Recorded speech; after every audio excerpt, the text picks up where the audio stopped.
So for 3 months, if you can believe it, we've been digging into these 59 verses in the New Testament that have these two words in them: one another. Love one another, encourage one another, pray for one another. And like Gene Hackman in this clip we just watched, today we're told to show hospitality to one another. I wonder if in the middle of a pandemic, this might be the least applicable message in the history of least applicable messages. Maybe. Here's the thing. This isn't a command, though, with a caveat, like show hospitality as long as there's not a global pandemic. So I suppose the onus is on us to figure out how to be creative in living this out, to serve the spirit of the command, even if we can't serve the letter of it.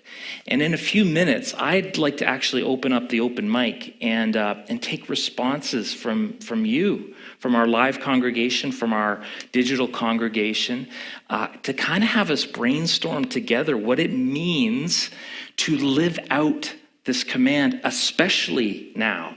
And I don't necessarily know how to do it, so I'm hoping that we can together brainstorm this and find out ways to be safe and live out the spirit of hospitality. So I'm going to ask you to think on that for a bit and then share maybe some of your ideas, ways that you have figured out how to be hospitable or maybe have been treated hospitably even in this crazy year called 2020. This is an interesting command. You know, hospitality is actually a specific requirement of an elder, according to 1 Timothy and Titus.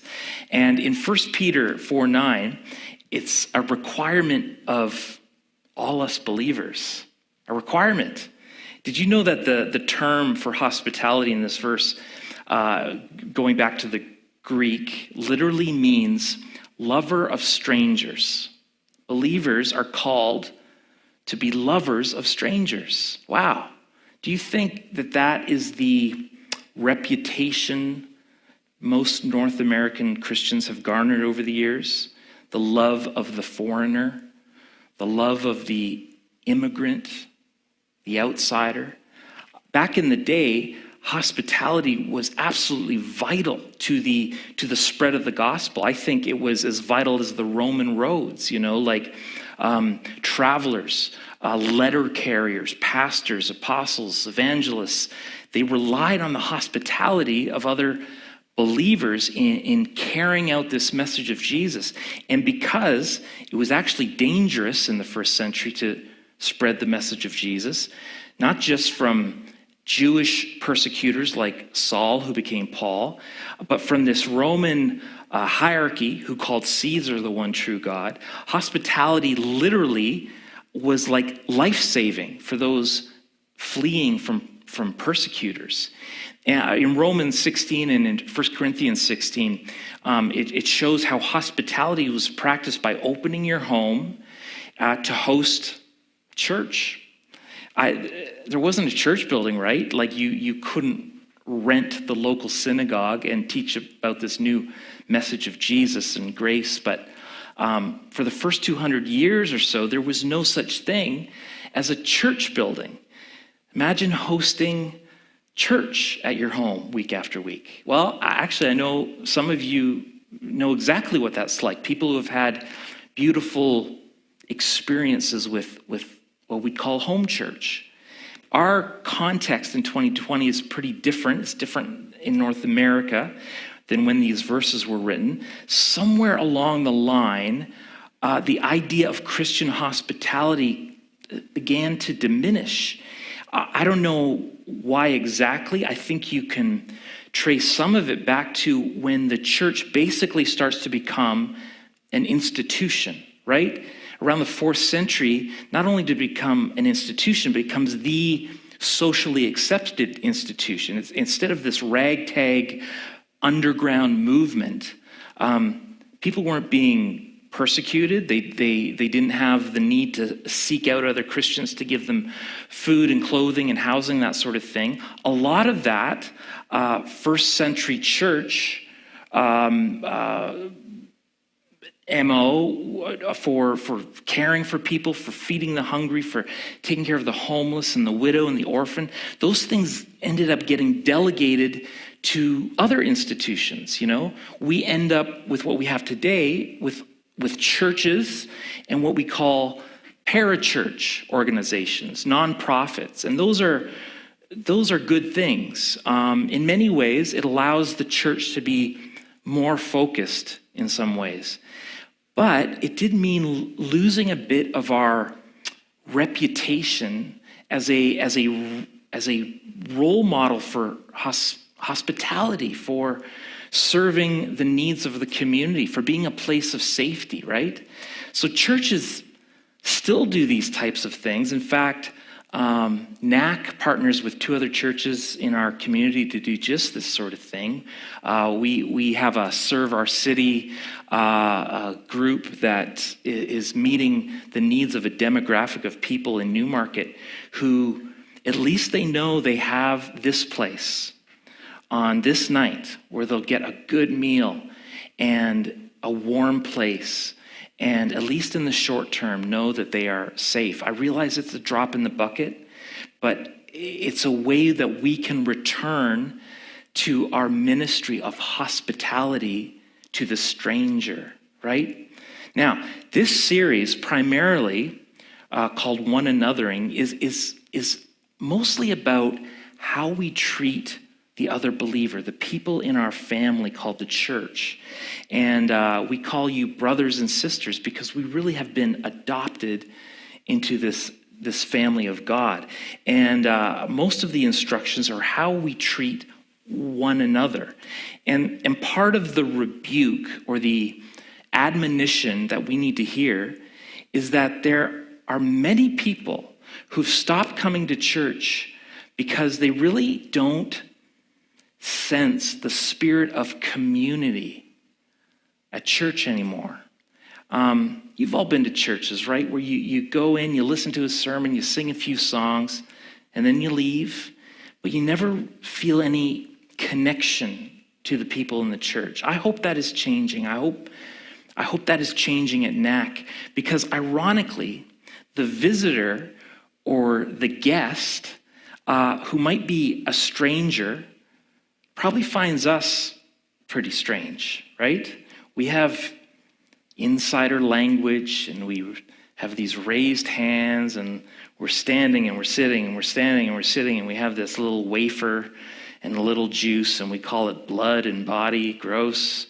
And we have this inside language. The church can be very weird to a person who's a stranger.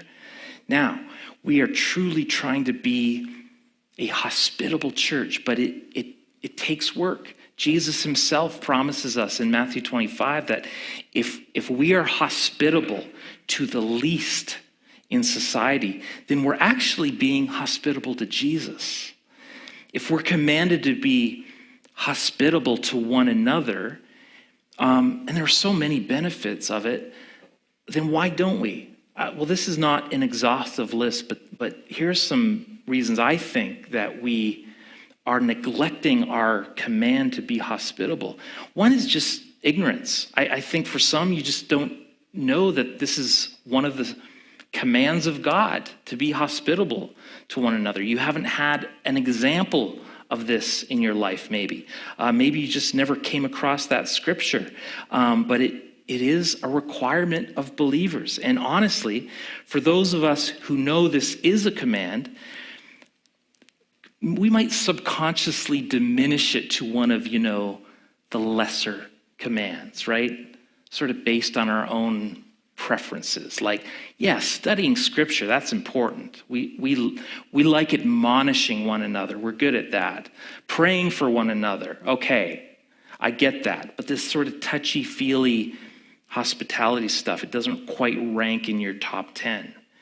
And I can't find anywhere that this command is sort of part of a smorgasbord of commands that you can take this one and leave that one. Second reason we may diminish hospitality is because it takes work. It really does. It puts you out. It draws you out of yourself. Hospitality takes a lot of work. It's often inconvenient. It messes with your plans. It invades your privacy. How many of you are like me and you just really value your privacy? Anybody like that? Oh no, you're all just open books. Here, come. Yes, thank you. Honest Diane. It may not even be enjoyable. It may be something that we tend to complain about having to do. I'm really selling this morning, aren't I? You're really getting a vision for this? Romans 12 says that we should be constant or persistent or ready in our practice of hospitality. Hebrews says that, don't neglect hospitality. Evidently, it's something that can be neglected. I like how John Piper says it. Here's what he says. The physical force of gravity pulls everything to the center of the earth. You know this. In order to break free from earth-centered life, thousands and thousands of pounds of energy have to push the space shuttle away from the center. Okay, now stay with me because this will make sense. There's also a psychological force of gravity that constantly pulls our thoughts and our affections and physical actions inward toward the center of our own selves and our own homes. Therefore, the most natural thing in the world is to neglect hospitality. It is the path of least resistance. All we have to do is yield to the natural gravity of our self-centered life, and the result will be a life so full of self that there's no room for hospitality. We'll forget about it. We'll neglect it. So the Bible bluntly says, stop it. Build a launching pad. Fill up your boosters. Blast out of your self-oriented routine. Stop neglecting hospitality. Practice hospitality. One reason, and maybe this is just for me, but maybe there are those who struggle with generosity. Honestly, maybe some of us are a little too focused on spending our precious time and our resources on ourselves, or feeling like these resources are already overcommitted, our time, our money. Can I admit something to you? There are many more people who would be appropriate, qualified, who should be teaching this. Not because what I'm saying is untrue, but because I am not great at this hospitality thing. That's to my shame. I think, unfortunately, generosity doesn't rank as one of my, top 3 giftings. And it doesn't come easily, if I'm being honest. Maybe I have a bit of a scarcity mindset, fear of not having enough. I'm growing in it, but it doesn't come easily. And so you can see how generosity and hospitality are kind of linked together. They're interconnected. And it is one of those ways that we can actually practice to grow in our generosity by pursuing hospitality. And then here's the big one. I think pride is an issue. You think people are coming to visit your house, right? You're worried it's too messy, it's too small, it's an apartment. You don't have time to do the deep clean that you think you need to do.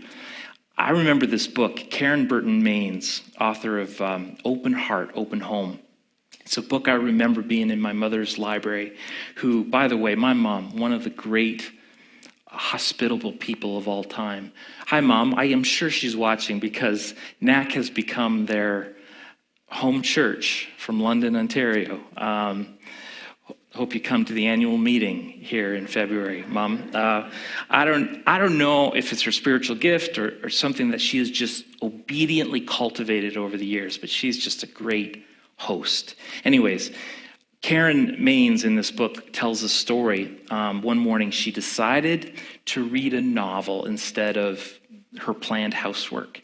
And of course, That's the morning she gets a knock on the door from someone in her church, and the place was a mess. The sink was full of dishes. There's toys everywhere, and last night's paper was all over the floor. And she went to the door, sort of begrudgingly, but she heard her dad's voice in her head going, "Hospitality comes before pride. Hospitality comes before pride."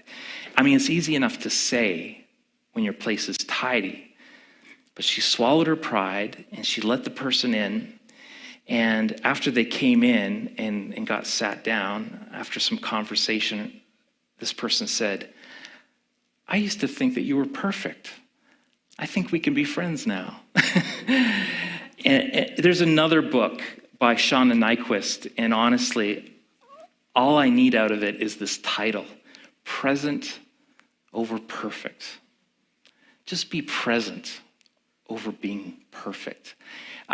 In fact, if you get nothing else out of today, remember those three words, present over perfect. People aren't coming to see your place, okay? They aren't secretly judging your furniture. Look, there may be 100 other reasons for a lack of Christian hospitality, but the reality is God commands it, and we as his children and as his servants, we should joyfully obey it.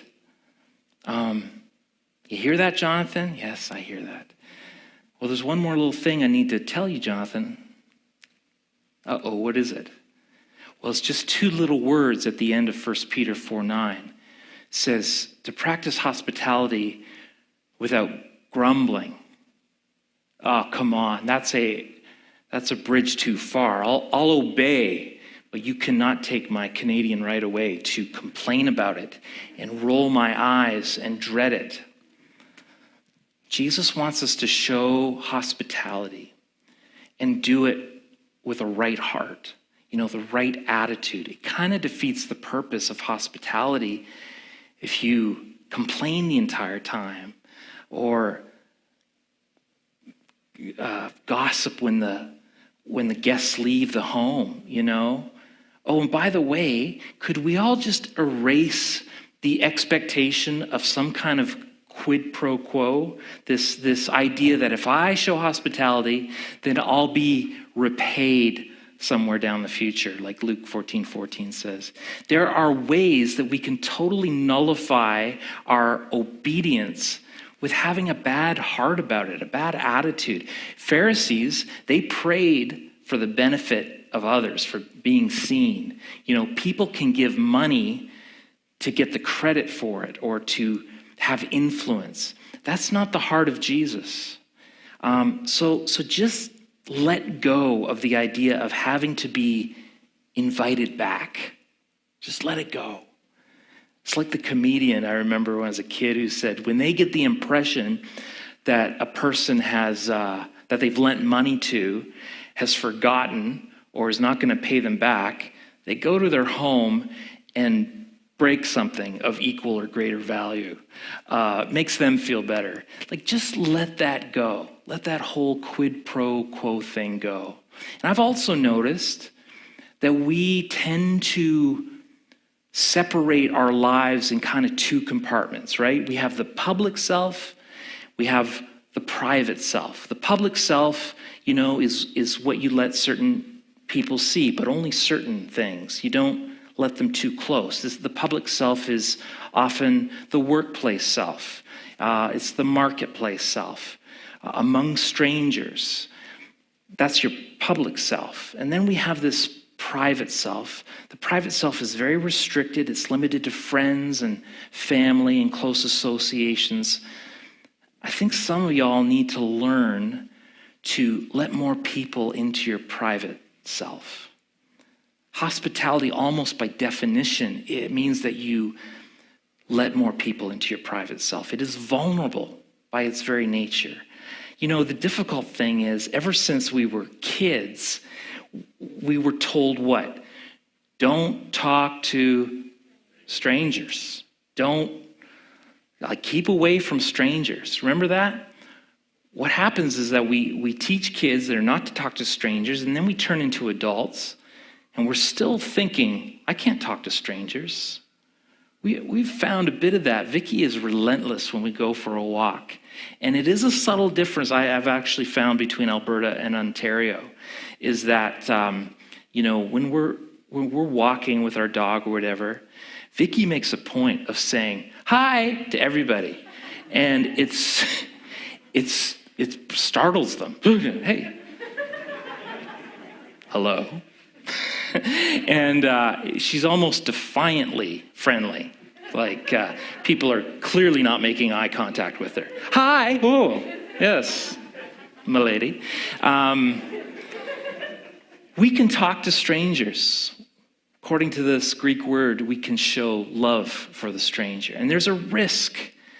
There are scary people out there. I get it. But if we go through life living in some sort of bubble, at a minimum, we have limited our worldview. We've restricted our exposure to different cultures. We've restricted our exposure to different personalities and different opinions. But more than that, I think what we have done is we've maybe blocked off our ability to experience what I would call a divine appointment.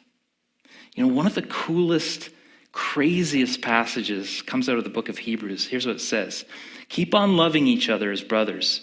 Do not forget to entertain strangers, for by doing so, some people have entertained angels without knowing it. Isn't that wild? There's some divine appointments in the Bible. Remember Abraham. He shows hospitality to a couple of people, later finds out they're angels. Be open to hospitality, not just because you might be entertaining an angel, which I grant is probably rare, though we might find out in heaven it was less rare than we thought.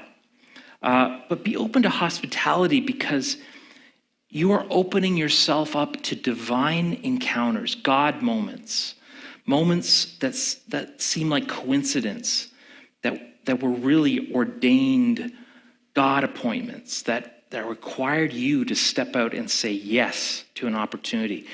Chris had a couple of days ago showed up at someone's house and had what could only be described as a providential God moment. I've had, and some of you maybe too, some of these Zoom check-ins seem to be honestly a mix of the right people at the right time, divine moments. So divine moments may not be the normative experience. That's not ultimately why we practice hospitality. But something has changed in our culture. And I don't want to sound like, old man Ganyu up here. When I was a boy, we'd invite people to play horseshoes down by the malt shop. Here's what I remember, though, as a kid growing up. My dad, who some of you know was a pastor himself, in almost every church that he pastored, he initiated a monthly hospitality Sunday. Anybody ever be at church where that sort of thing? Yeah. It was like a church-wide campaign where we just prioritized the one anothering admonition to practice hospitality. And I remember Dad always reminded in his own way this principle of present over perfect. He'd say, just put another couple cups of water in the soup, cucumber sandwiches. It's about the people, not the food. And my mother would spearhead this little program that she called Guess Who's Coming to Dinner? A bit of a ode to the old Sidney Poitier movie. This is where you'd allow your name to be part of a group of maybe 6 to 8, and you might take a turn hosting, but you wouldn't know who was showing up. And you'd end up with these mystery guests, and the guests wouldn't know who was coming. And so there'd be 8 people. Maybe you would be renewing friendships, or you'd be starting friendships. It was a bit of an adventure, actually. Here's my takeaway from this little walk down memory lane. Hospitality is going to require some measure of intentionality, isn't it? If you don't plan it, it won't happen. And maybe you need to mark it on your calendar right now. Hospitality can happen outside the home as well. Inviting someone out for a meal, picking up the tab, a visit to the coffee shop. Find out maybe that a new person likes golf and take them to the driving range. You know, my new friend Daniel has practiced a little hospitality on the golf course lately. Here's ways I have seen hospitality practiced at NAC, and this is just a short list, but I'm encouraged by as I think about it. There was a young man very unconnected to our church, a bad home life, and we just put out the need, and the Clouks gave him a home for several months, fed him, drove him around, accepted him. I think of Kelly and Neil Garby, who one Sunday invited just newly married couples into their home. They love young adults, they love marriage, and they care about marriages, so they invited this specific demographic and mingled with them in their home. I think of the Timgrens for years who have hosted our staff and elders and spouses yearly at their home, and the Stewarts who open up their summer cottage for various people. Think of Beryl Jeffs, who essentially started this church with a bunch of teens and young adults sitting on their floor in the living room. The Goodmans, who essentially adopted another daughter who could use an extended family. The Mayhews, who essentially adopted Cassie, as a daughter, right? The daughter they always wanted. And, the Hunt and Hearn and Agalawadi and Stewart small group that treated an immigrant refugee family like their family, took the financial risk, the relational risk, had them in their homes, continue to be in their lives. I watched Norm and Mai on a Zoom call. They were in their, it was when it was a little nicer outside, they were in their garage with the door up, just sitting out, as couples are wont to do, I've noticed in Ontario. And they were Zooming with me, and I just watched in real time as a neighbor came over, and they just neighbored well. I watched the Maxman family treat every guest at the Serve Our City food program not like customers.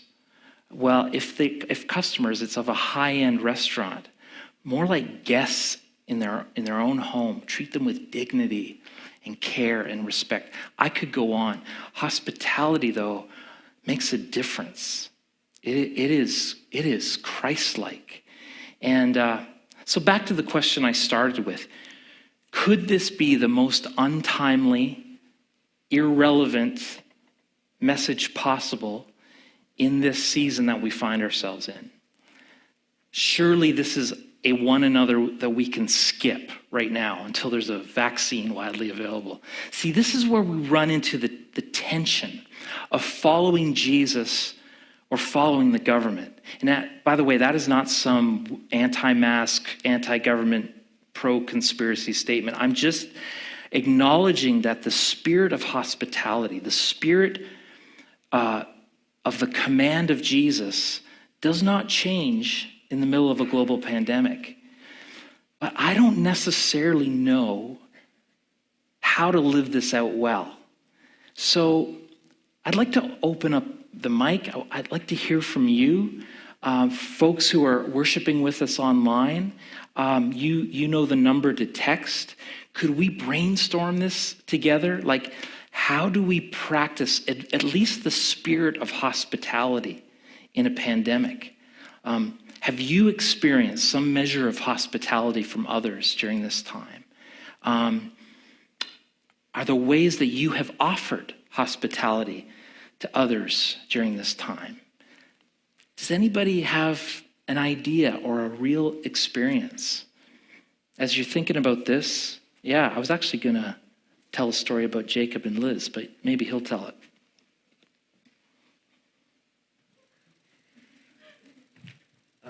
I don't have a Liz story, but I'll let you tell that one because I have no idea good. what you're thinking of. But I just have two things I wanted to say.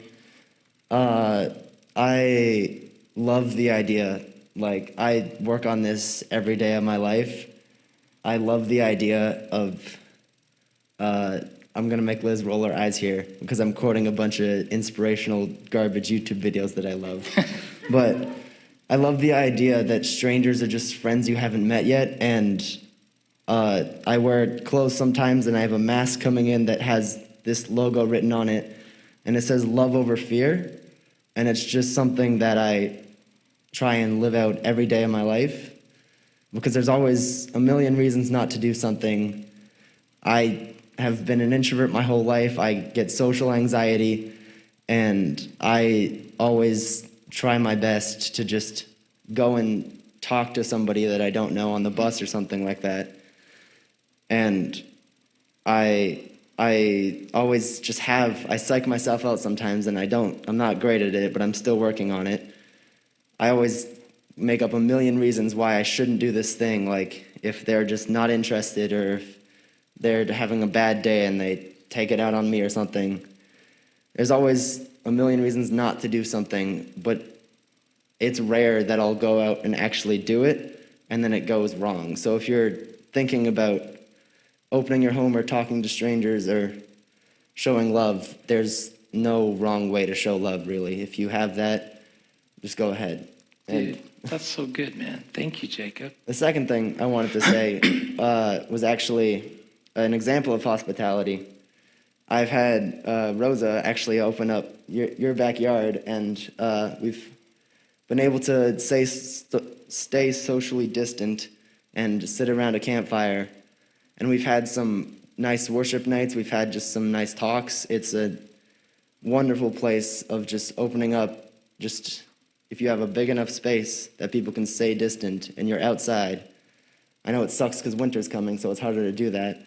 But just if you can open up your backyard or your front yard or something like that, just go for it, because there's a million reasons not to do something, but if you do it, it could be awesome. That's so good. Thank you, Jacob. And you have no idea as a parent how blessed I am to be sitting in my house, and through the window, you hear young adults and teens worshiping God with a guitar and a cajon, and it's just beautiful. Oh, look, here's a lovely girl. I think I know you. Well, as soon as I saw Jacob go up, it just reminded me. Jacob hosts these games online. So there's this game called Among Us, and it's pretty popular among the kids. But I don't know, he just kind of texted all of us, and he's like, "Hey, do you guys want to play?" So we all hop online and get on this chat where we can just talk while we're playing, and it's really awesome. Just being able to kind of be with friends and just have fun together still.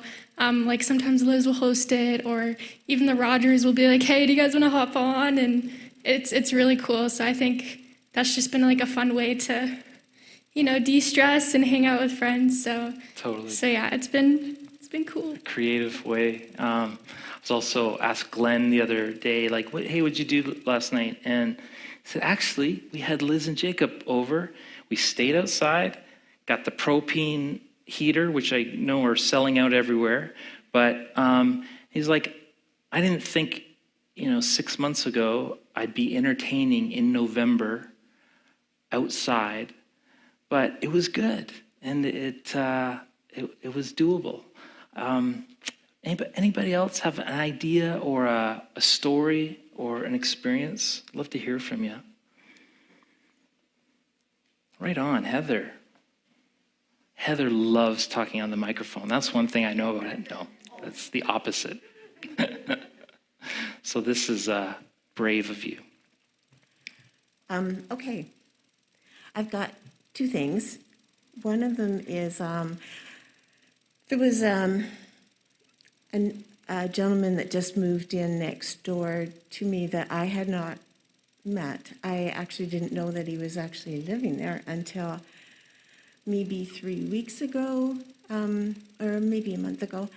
And he's renting the basement of this home, and he's a young man in his 60s, and he was raking the lawn. And we got talking. I hadn't met I hadn't met him before, as I said, but I had pulled the car over to the curb as I was pulling out when I saw him and introduced myself. And anyway, the next time that I saw him as I was pulling in the driveway, he was raking the lawn, and he was picking up some of the leaves from my house, which was really sweet of him. And he offered to gather all the leaves from my house into a pile to make it easier for me, which was really nice. And I gave him some bags. He had run out of bags, and so I had quite a few. So I gave them to him, and his first reaction was, "Oh, sure, thanks very much. That's great. Next, when I buy some, I'll give them back to you," which is just what you were saying, how common it is. And I said, no, it's okay. And he had a really hard time just accepting that, receiving it. Mm-hmm. Anyway, the other thing that I wanted to mention is a really good friend of mine who, she shows hospitality. She has been, ever since I got to know her. I've learned a lot through her. And she is wonderful at just, well, you know what? It's in her heart. It's really comes out of her heart. She's such a giver, and so she probably doesn't have a lot of people come into her home, but she does things for people all the time. Takes them shopping, somebody that has difficulty. She's forever making soup, and then she'll just put them in containers and deliver them to different people that she knows that needs them. Sometimes it's her family, but oftentimes it's neighbors or people in her church, whatever that she knows. It's just it just comes out of her. It's really awesome to watch. And what's really interesting is she is so incredibly generous at doing that. She's actually pretty frugal when it comes to herself and to money, but she's incredibly generous at giving her time, and she'll put a load of time into making this fabulous soup and whatever, and then give most of it away. And the Lord has blessed her incredibly. I mean, financially. I'm talking like 6 figures, whatever, that he has blessed her. And, I shake my head and think, wow, that's so incredible. And yet, when I look at her heart and what she does, it really speaks volumes as to a way of showing God's love through hospitality. And even, the soup thing, whatever, or whether it be muffins, cookies, whatever it is, leaf bags, whatever we can give, even during the pandemic, is a way of, I think, showing hospitality. So. That's so good. Thank you, Heather. Anybody else have a thought or an experience or an idea? Here comes Jeremy. While he comes, I don't know, Chris told me this, that if you put Canadian Armed Forces on an envelope and put a Christmas card in it, just put it in the mail, it'll show up for somebody who needs a Christmas card. Am I getting my details right, Chris? I think I'm right. Anyways, little things that you can do. Jeremy. So this past Friday, as many of you know, was Black Friday, which for a person who works in retail is the death of us. Mm-hmm. Actually, it wasn't all that busy comparatively to past years, but anyway, I really thought nothing of this when I did it, but I made lunch for all the managers and brought it in because I knew it was going to be a busy day and we're all kind of harried and hectic. But that is just a way of showing hospitality outside of the home and into the workplace. And it's really more of a spirit of hospitality that you can take with you wherever you go, and just find ways of sharing and being generous with people.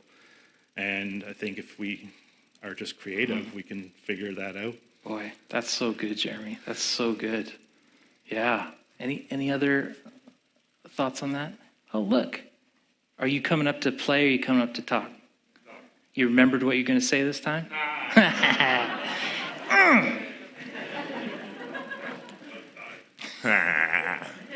I have a memory problem.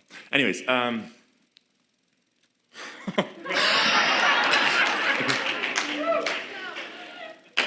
when our daughter Haven was born back in March, we had like dozens of meals dropped off at our house. It was at least a month. It felt like every night somebody else was dropping off. I don't even know who arranged it. There were people from our church. There were people from Brittany's old church, her parents' church, dropped off meals. And it was just an incredible blessing that if you've ever had a kid, you know that that first month is just insane, and you're trying to figure out how to survive, and making meals is not on the top of your priority list. And so the fact that somebody or a bunch of people went out of their way to arrange that for us and make the food and drop it off, and it was usually warm, and it was just an incredible blessing for us. Good one. I've been the recipient of that kind of love. I'd like to give the last word to somebody if you feel a nudge. Hey, right on, Jessica.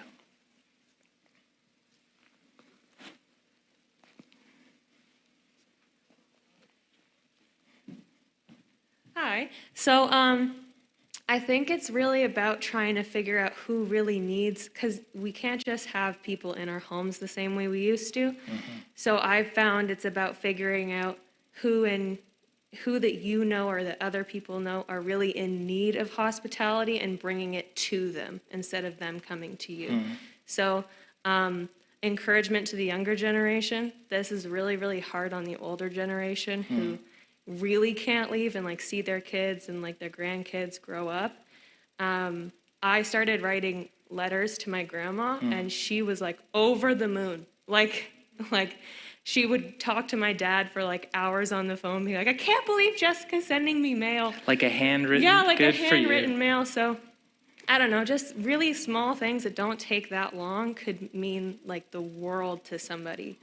So That's so good. That's so good. See, I need to crowdsource my sermons every week, I think. I'm being somewhat serious here about the application of some of these. And you got one more? Oh, no. Oh, the band's coming. Okay, I thought I was getting surrounded here.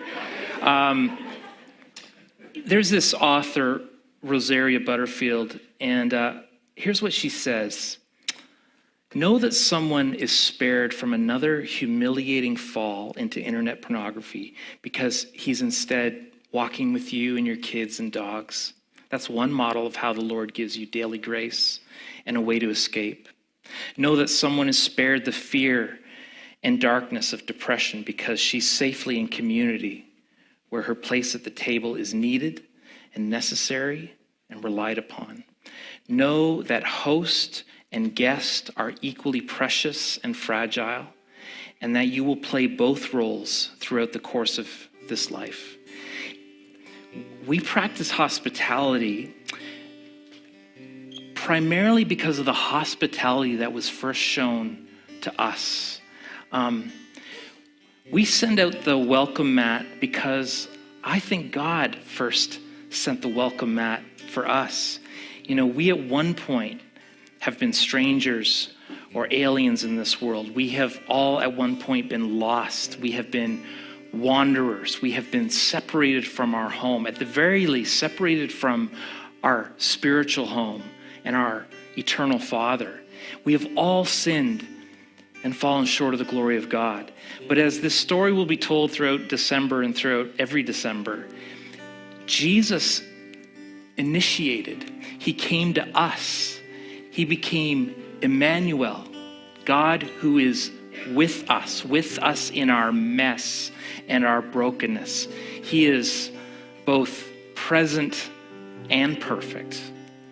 And later he would die for us while we were still sinners. He died so that one day we could, through Jesus, go back home to be with the Father. And so we are offered a choice. Even though God originally puts out the welcome mat for us, we are the ones who at some point have to come to a decision where, are we going to put the welcome mat out for Jesus? In Revelation, Jesus says, here I am. I'm standing at the door and I knock. He's standing at the door of your heart. And if anyone hears my voice and opens the door, I will come in and eat with him and he with me. Is the Lord knocking at the door of your heart? Are you standing there deciding whether or not you're going to open it? Are you going to allow him to come in?